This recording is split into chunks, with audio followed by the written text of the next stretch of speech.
Welcome back to Shoulder Challenge Month. We're on week 1, day 3. Now, today, do you have a need to change up any habits? Are there any common positions, common movements that you find yourself in that is causing more problems to your shoulder? Well, we want to address those concerns early on. We're going uphill battle the whole month. Okay? We're going to get to sleeping positions. We're going to get into common postures when seated, and a few other repetitive movements that you can find yourself in related to the shoulder, upper back, neck. So, first one that most people are going to find themselves in, especially nowadays, and especially if you're in front of the computer for longer periods of time.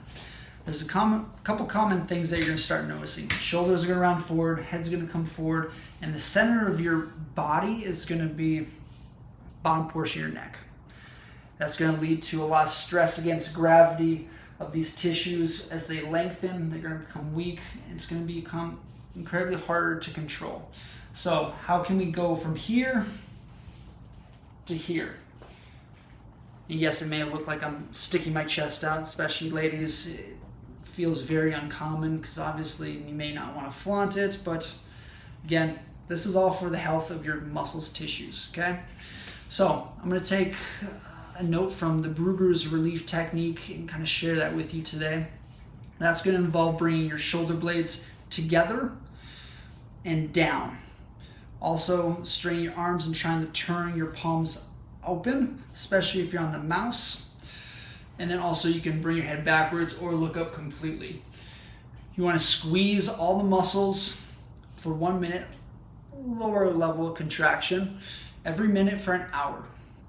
Now, to improve the compliance, especially change long-term, sending a reminder on your phone or alarms on your phone on the hour, whether it's also putting a sticky note on the bottom of your computer screen or workspace, and every time you notice it, you go into the position itself, low-level contraction. Now, we can stretch these muscles, but in order to induce change, you need to attach the nervous system to the tissues. The only way you can do that works best and can control that is by muscle contraction. Thus, why we go into longer positional holds for periods of time. Okay, now also if you work with multiple monitors, or is your body facing one way and your head turning the other way? If so, huge thing, either get a swivel chair, turn your torso and your head in the same direction in which you look. Okay? Very, very important. It can refrain from stress in the neck, especially turning and tension going down to the shoulders as well. Okay? Now, let's say sleeping position causes tension, whether that's your arm comes across your body, like sleeping on your side, or arm behind the head, or you're on your back, your arms up over your head as well, which feels comfortable, or the worst one, sleeping on your stomach, head's turned one way, maybe your legs coming up as well. Now, the body is going to adapt to forces over time. So if you notice tension, discomfort, laying on one side, you can't get comfortable, pay attention to one thing, a couple things I should say. Is it hard for you to turn the brain off, like mentally, to fall asleep? Or is it the position you're in is causing tension, aggravating, dull, achy tightness that you just can't get comfortable? Those are two separate things. I'm going to address today the positions. So the best position to sleep in is on your back, because we always have to deal against gravity on our system. And ideally you want a curve in the neck, mid-back, and lower back. So whether that's putting a pillow underneath your knees, whether that's having a little bit of a towel or curvature in your pillow just so your head's not propped up, so you can allow the nerves and tissues in the neck to lay in a relaxed position. So that's ideal. Now, if you sleep on your side and your arms coming in front of you, maybe tuck that down forward, but if you tuck it down forward, you have compression or discomfort of like the ribs on the back side, you want to bring your arm forward, or just look to try to sleep on your back and block yourself with a pillow barricade and surround yourself with pillows. So if you do end up moving throughout the night, it can refrain yourself from turning and twisting, especially sleeping on your stomach. Now, if you sleep on your stomach long term, especially wherever way your head turns, it's going to pull a lot of muscle tension off to one side.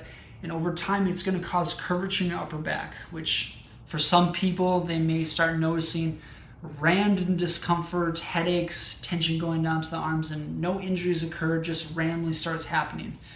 Well, from laying on your stomach to coming back up, yes, the body's going to recoil back to what it's used to, but to a certain extent.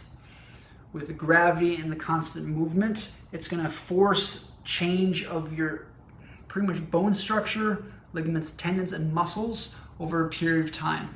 Thus why sleeping on your stomach, you want to immediately try to go on your back or to your side, okay?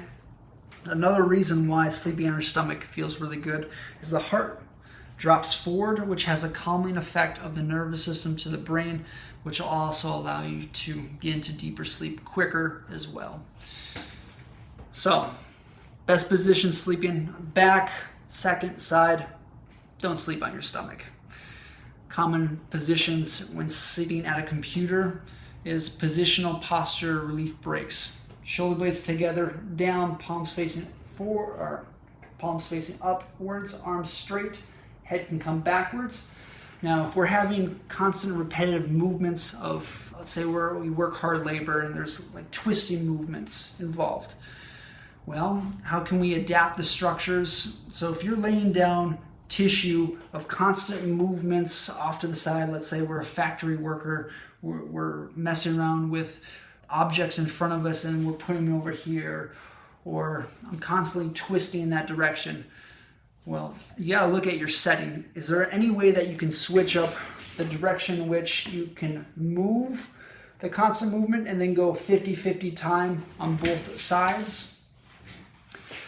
Do we have to add in, if we're reaching up to a structure or file cabinets or anything overhead, can we utilize a ladder? Can we utilize a step stool to prevent from the constant movement up overhead, thus less pinching the shoulders? It's taking awareness of the common movements you find yourself in and asking yourself, are these movements causing tension? Does it make sense? Go through this in your mind. And what muscles are we activating when we go through these movements? If you feel like they're activating those muscles, maybe can we switch up how we go about our everyday activities? That's a good starting spot. Now, to improve long term, we have to build muscle and connective tissue around it, and that's where training the joints and the workspaces, which your assignment still is today, keeping going through at least 5 times, 2 times throughout the day, of constant movements of not only your ball and socket joint, shoulder, but also your shoulder blade. So, as the assignment continue on, get pretty much aware of how your body moves, but assess workspace, assess common positions you find yourself in.